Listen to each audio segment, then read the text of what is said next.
Welcome to the video presentation of recommendations for the Kuali Coeus usability study.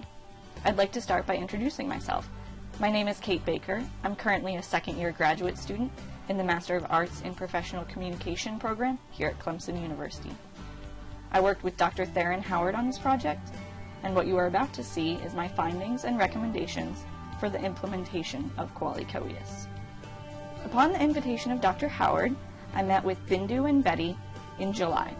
During that meeting, we discussed whether a usability study of KC would be feasible and beneficial.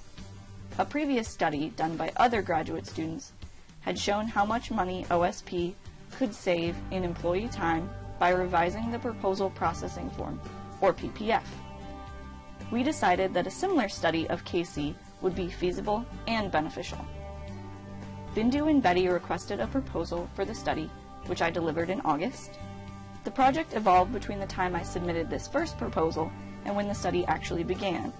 Originally, the study was to be a Think Aloud protocol completed with faculty from each of the 5 colleges. I'll explain about Think Aloud protocols in just a moment. Faculty were picked as participants because they will be the largest percentage of the university population that will work with KC. Upon further consideration of the implementation plan, OSP asked the study be reconfigured to work with grant coordinators instead, since they would work with KC before faculty. After I redrafted my proposal to reflect these changes, I began testing in October. In preparing the research question for the study, I met with staff from OSP and the Vice President for Research's office to discuss and assess the kinds of tasks that grant coordinators would be asked to complete in KC. The most pressing issues seem to be what issues arise in the KC interface when grant coordinators try to do daily tasks. We chose to consider daily tasks in the study because Clemson did not build KC and is thus not interested in the ways it might break, as you would be in edge case testing, but the ways in which Clemson staff and faculty will interact with KC. Edge case testing is meant to find where a product breaks when pushed by a user. This kind of testing would be something the Kuali Foundation, the makers of KC, might perform. The participants were 11 of the grant coordinators from across all 5 of Clemson's colleges, with all colleges represented by at least 1 grant coordinator. Other types of research might require a large number of respondents or participants, as in a consumer survey. However, with usability testing, fewer participants can be, and usually are, used. Several studies done in the early 1990s showed that fewer participants can be just as helpful, if not more helpful, than many. Specifically, Jacob Nielsen and Tom Landauer found as few as 6 participants can uncover 85% of major usability issues. Even working with just 1 participant shows almost 1/3 of major issues. Before participating in the study, I asked participants about their experience with computers, digital grant administration systems, and proposal processing in general. I asked them specifically how much time they spent filling out paperwork for each proposal and had them respond in 2-hour increments, as in, I spend between 0 and 2, or 6 and 8 hours per proposal filling out paperwork. Most participants said they spend between 2 and 4 hours per proposal on paperwork. If we assume that grant coordinators make $20 per hour, which corresponds to a salary of $36,000 for a 37.5-hour work week, when a coordinator spends 2 hours per proposal on paperwork, that costs the university $40 for just 1 person to process 1 proposal. I'll refer back to these figures later when I talk about the time spent on each task. I would like to point out that grant coordinators spend the majority of their workday on their computer, no less than 4 hours per day. This is important to note because it shows that these employees are computer literate and have plenty of computer experience. I met with Daniel, Kristen, and Bindu to discuss and assess the kinds of tasks that grant coordinators would be asked to complete in KC for each proposal processed. Performing the usability study on common uses provides the kind of information that leads to actionable advice, real people using the system the way they do in the real world. I used the Think Aloud protocol when working with the grant coordinators.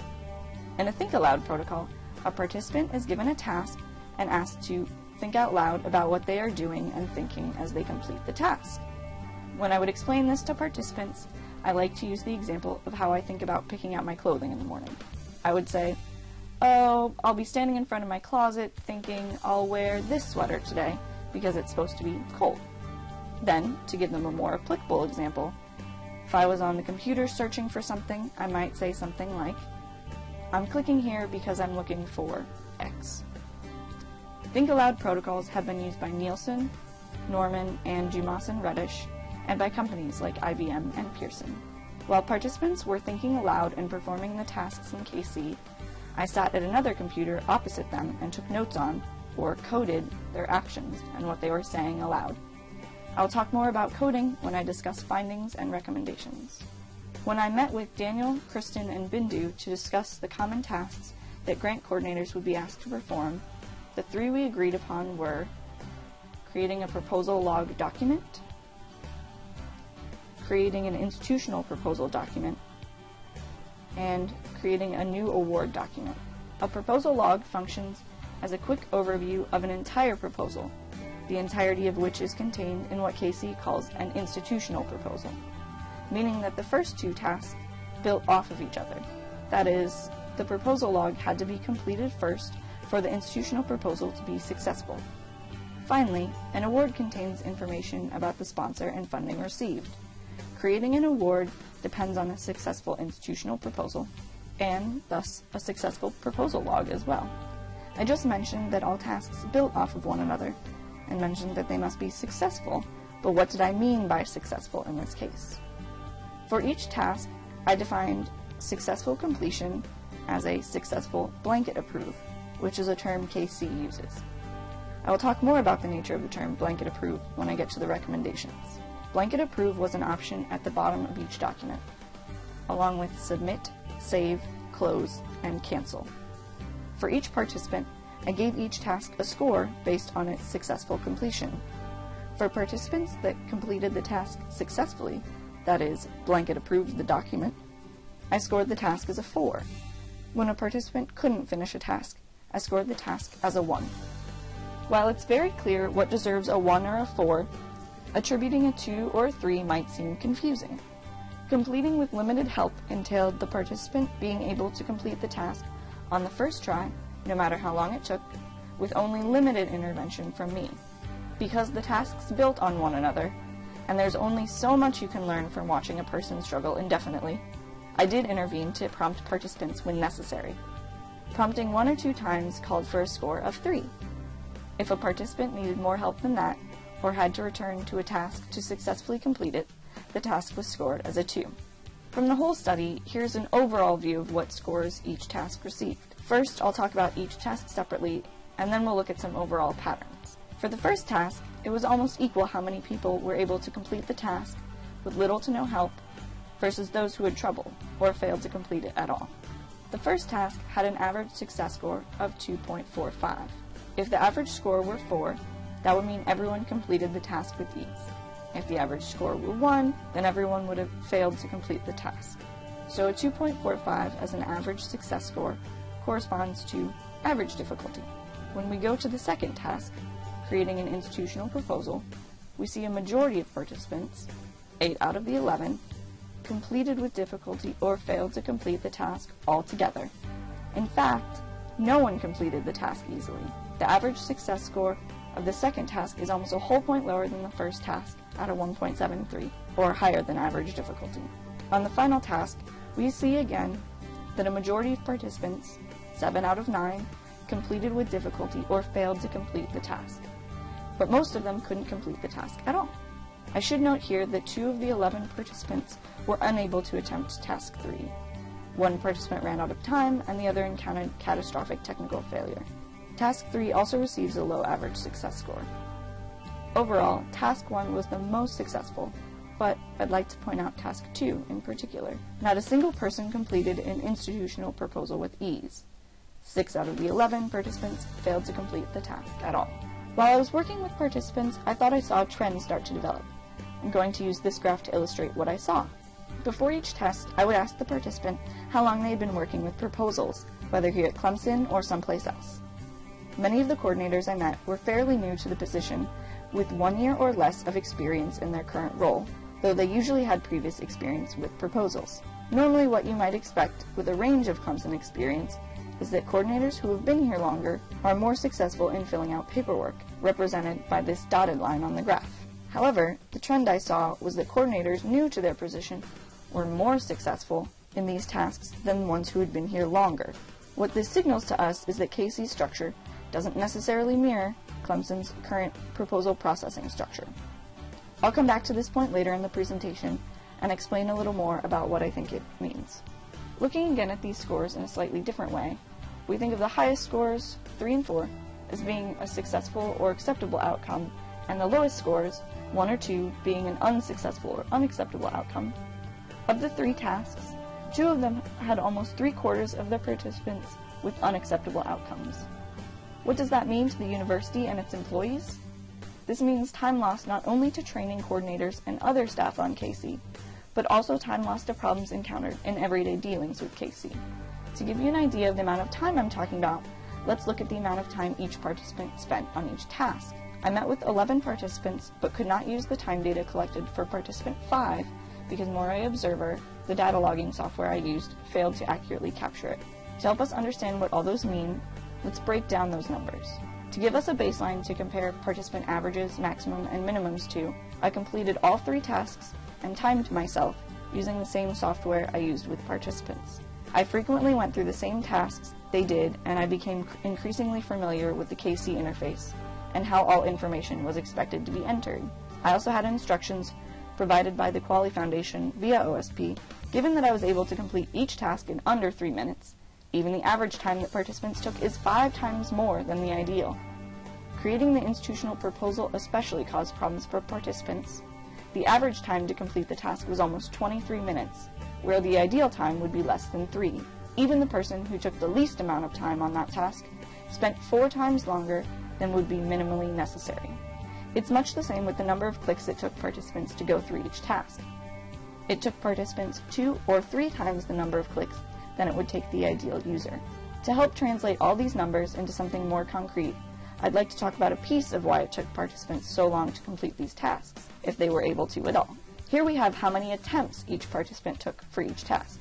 I'd like to point out that most of them required more than 1 attempt per task, and even those that went back to a task didn't necessarily get it right the second or even the 3rd time. For example, participant 8 spent about 58 minutes going back and forth between tasks, and still didn't complete any of them successfully. As a final step, let's quantify what all this time means to OSP and the university. Using the average time taken for each task, and assuming that each task would take 2 attempts to complete successfully, I've calculated how much money the university would spend in employee time using KC. Let's walk through the first task together. If we assume that each coordinator processes 1,500 proposals per year, and each of those proposals takes 2 attempts to set up the proposal log correctly, and each attempt takes an average of 12 minutes, and the grant coordinator earns approximately $36,000 per year, which evens out to $20 per hour based on a 37.5-hour work week, then the first part of the proposal processing costs $12,000 per year per coordinator.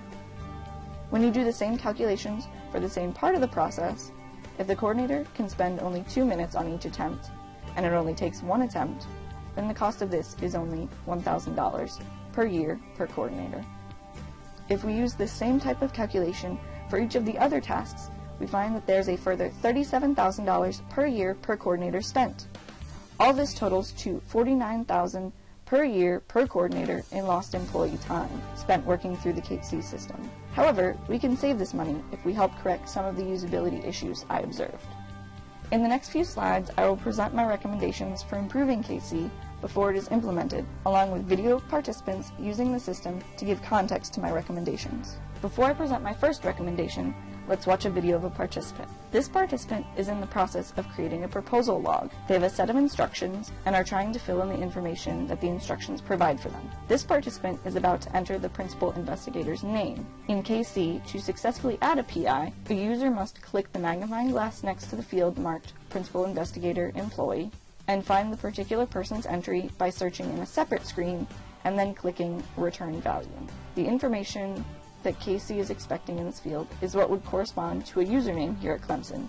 For example, if the PI were Dr. Howard, to correctly add him as the PI, a coordinator would have to type in Theron. Using return value after searching also inserts the lead unit, or department number, into a field further down the page. There's a cut in this video. All that I've skipped over, for the purposes of brevity, is the participant adding the deadline date and clicking save. PI Bert Schenkel sponsor code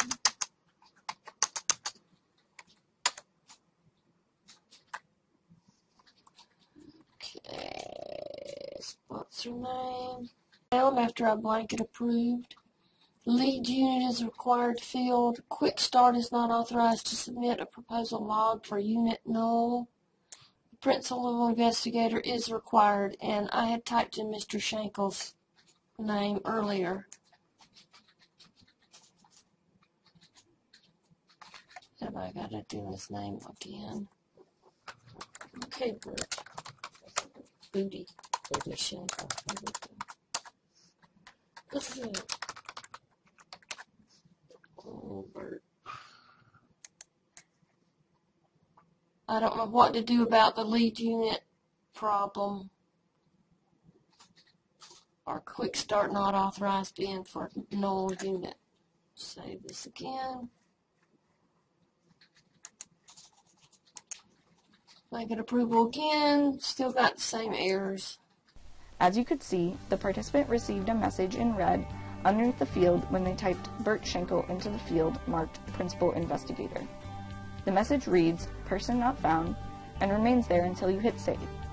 However, when you click save in this particular screen, it clears any fields that have errors. They've clicked save and then clicked blanket approve, to which they receive error messages about the PI name and lead unit. Based on issues that I saw participants have with adding the PI, I recommend creating drop-down menus so that PIs can be selected instead of found. These drop-down menus should be alphabetized by the faculty's last name and include their username. For example, Dr. Howard would appear in the list as Howard, Theron, and then in parentheses, Theron. There are other fields where drop-down menus are needed, including lead unit and sponsor fields. Organizing alphabetically will help grant coordinators find each PI they are looking for quickly and easily. In Universal Principles of Design, Lidwell et al. Contend that there are 5 ways to organize information: category, time, location, alphabet, and continuum. PIs best lend themselves to being organized by alphabet. As I mentioned before, I took notes or coded while participants were completing tasks. I had different categories that I used during the study, as in observation or quotes. Of the 113 quotes that I logged during Task 1, creation of the proposal log, almost 1/3 of them had to do with adding the PI, and all of them were negative. Participants said things like, "Not sure how to put him in once I found him," or "I would like to double-click on it to see that it goes in," and even, "Why did it tell me there's an error? He exists." Errors proved to be a problem for participants in several ways. I'm going to show you 2 clips, and we're going to talk about 2 problems that can be solved with one solution. In this first clip, the participant is attempting to create an institutional proposal. They've filled out the first part of the document that can be found under the Institutional Proposal tab at the top of the screen. Skipping down in the directions, they click on the Custom Data tab to complete the directive. This participant has failed to put in a description for the IP and has not updated the activity type to research. What are you looking for? I'm looking, it's under the Custom Data tab. So I clicked on the Custom Data tab. And then under Personnel Items for Review, I was going to look for that. But I don't see that.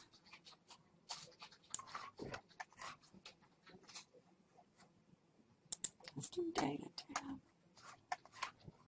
In this clip, the participant repeatedly clicks on the Custom Data tab and scrolls down the page in an attempt to complete the instructions.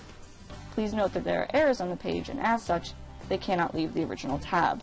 In this second clip, the participant has not given the university credit for recognition, responsibility, space, and financial splits, but has moved on to one of the last steps, data validation. I'm going to hit show, turn on validation. I'm hitting turn on validation. I don't know how I got there. Blanket approve it. I hit blanket approve it. The participant thinks they have blanket approved the document, but that cannot be successfully completed because there are errors in the document. This was common with participants, especially in the first task, causing them to have to return to the document once or twice more to successfully complete it. In KC, it is possible to save and blanket approve a document that has warnings. A document with errors can be saved, but the errors will be erased. A document with errors cannot be blanket approved. To be able to add a document to any subsequent document, the first document must have been successfully blanket approved. Documents that have been saved but not approved cannot be linked to any further documents. As we saw previously, saving the document clears fields that have errors and does not inform the user.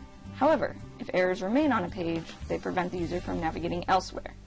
As you saw, participants did not seem to be aware of this roadblock and continued with the instructions as if they had successfully gotten to another tab. It was also unclear when documents had been approved, which led to return trips to successfully approved documents so further tasks could be completed. To lessen both of these issues, I recommend using pop-up dialog boxes to communicate when there are prohibitive problems to help users fix their own errors. To help fix error messages, these pop-ups should 1. Tell users that there are errors on the page, 2. Specify where the errors occur, and 3. Tell users how to fix the errors, even if the instruction is something simple like add the lead unit before continuing. For saving and blanket approving, a confirmation is needed. When users click either button, the pop-up message should 1. Confirm that the action about to be taken is correct, and 2. Specify what the action means, and then give the user the option to continue or return to the document.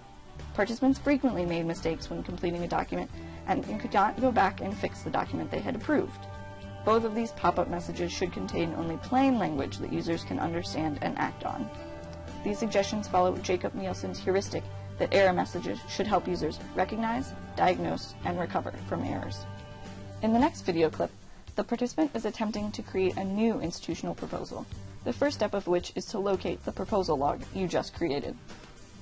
The participant has already typed in the proposal number they reported when they created the proposal log into the proposal number field at the top of the page and hit search. This did not return any results. Let's see what the participant does next.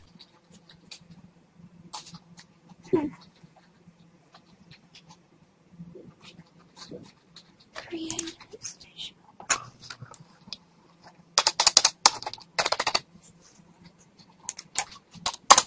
I'm going to try to put it somewhere else.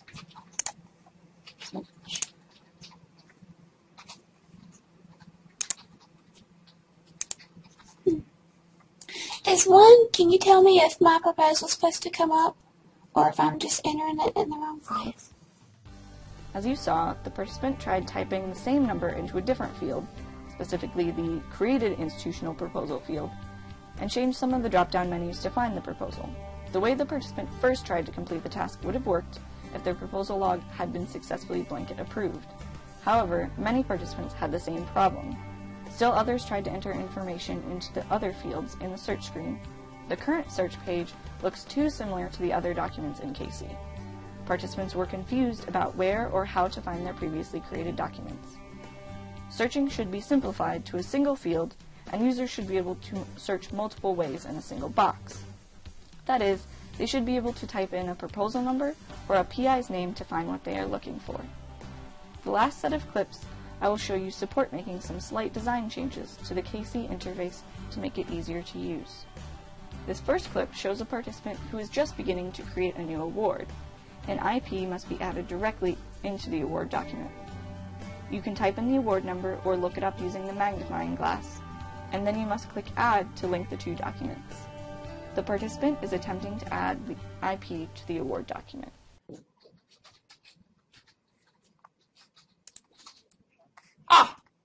But I can...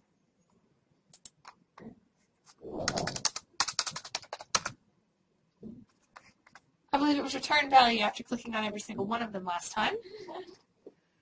The participant follows the procedure that they have figured out from previously adding the PI. However, they fail to click Add, and so the two documents are not linked. The next participant is attempting to validate the award they just created. They have failed to successfully add the IP they created and will receive errors upon validation. Blanket approved. Okay, so no warnings present, one error. You can activate a validation check. It says one error, but then it says no business rule errors present. So what does that mean? The participant doesn't see the errors that are listed underneath the validation errors heading. The first issue has to do with the Gestalt laws of grouping. In the first clip, the participant failed to successfully add the IP, for the Add button is too far away from a field. The Gestalt principle of proximity is violated in this case. Proximity says that elements that are close together are perceived to be more related than elements that are farther apart. For example, we perceive these circles as columns, while we perceive these squares as rows. With the Add button so far away from the field that it applies to, users are unlikely to use it. The second participant could not easily see the validation errors because of the lack of contrast between the color that heads the section and the errors in that section. The participant sees the error message written in red at the top of the page, but only sees the No Business Warnings Present message under the Warnings section because of the good color contrast between the section and its header. Two other principles can be used to help enhance the KC interface include chunking and the idea of location in a digital landscape. Participants had to remember proposal numbers between documents. I provided space on their instructions to record the number so they didn't have to remember it from window to window. However, grant coordinators will not want to have to write down each number for each proposal they process. To make it easier to remember from document to document, it would be best to chunk or group the proposal number. For example, proposal numbers could be chunked, similar to a telephone number or a social security number. Users have other things they need to think about. Designers should remember to keep the cognitive load low to ensure user success. Cognitive load of a task is the degree of mental and physical activity required to achieve a goal. If the cognitive load is too high, errors and time on task increase, which lead to lower task success rates.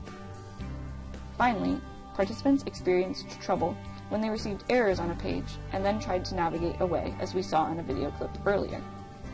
One way to help is to create pop-up messages for errors that prevent a user from continuing to another page. Another way to help users realize where they are is to lock the tabs at the top of the page so they are visible even when the user scrolls farther down the page. In Don't Make Me Think, Krug stresses that designers must provide users with a sense of location, especially when in a vast digital environment. He recommends the use of tabs to show location, which KC already does.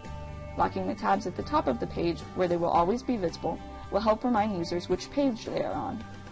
However, when creating an IP, the IP Actions tab does not highlight the way the other tabs do, and should be fixed. In addition to the specific issues and recommendations I have made, I made some general observations that affected participants across tasks. In general, participants had trouble with differentiating between KC and browser navigation, and the language that KC used. As I discussed before, participants didn't inherently understand if a blanket approval was completed or necessarily what that meant. When participants tried to navigate back to the main menu, they seemed unsure about whether to use buttons like Close in the KC interface or the back button that was part of the browser. I recommend making the following name changes to the buttons at the bottom of each page. Close to Back to Main Menu, Blanket Approved to Submit Final Version, and Submit to a more descriptive action of what it does. In addition, I have highlighted all the terms that would need to be changed on a Clemson PPF just to show you how the language differs between the current vocabulary and what KC uses. As you can see, the adjustments would be extensive. This leads me to my last point about the differences between KC's mental model and Clemson University's current grant processing structure. When software designers and programmers are creating an interface, they have a concept of how users are going to interact with the system, as in the type of tasks users will want to complete and how users will want to go about completing them. However, the concept of what users are expecting and what users are actually expecting doesn't always match up. as depicted here. Brenda Laurel contends that users must have some idea of what the computer expects and can handle, as in the type of input information. That is what she calls a mental model. At the same time, the computer interface has to be arranged in light of what a person's tasks might be and how they want to accomplish those tasks. So in this depiction, that would mean that the Venus user thinks that the computer is expecting star-shaped information, when the Mars programmer designed the system to take red diamond-shaped information. The Kuali Foundation built Kuali Coeus on their RICE software with a theory that the individual pieces available will be flexible enough and can work in different configurations for multiple parties. If Casey was implemented in the same form that I tested it in, there would need to be an overhaul in the way that grant and award processing is handled here at Clemson to reflect the order and hierarchy dictated by Casey's structure. As I discussed earlier in the presentation, grant coordinators with less experience were more successful than coordinators with more experience. More experienced coordinators are more familiar with the way Clemson operates, yet had the most trouble with KC. This signifies that KC and Clemson do not operate in the same way, and many more adjustments outside of simply training on the system would need to be made. Grant coordinators are used to giving blue star-shaped information, and KC is expecting red diamond-shaped information. Because of this mismapping, I recommend KC not be implemented in this form. I believe more research is needed to find a platform that better reflects Clemson's current workflow. If you have any questions, please feel free to contact either myself at baker.kate2@gmail.com or Dr. Theron Howard at theron@clemson.edu. I would like to thank the Office of Sponsored Programs for the opportunity to complete this study and the Office of the Vice President for Research for making it possible. Specifically, I would like to thank Becca and Bindu for their cooperation and hard work. Special thanks to Dr. Theron Howard of the Usability Testing Facility for the use of the lab and his mentorship and guidance throughout the project.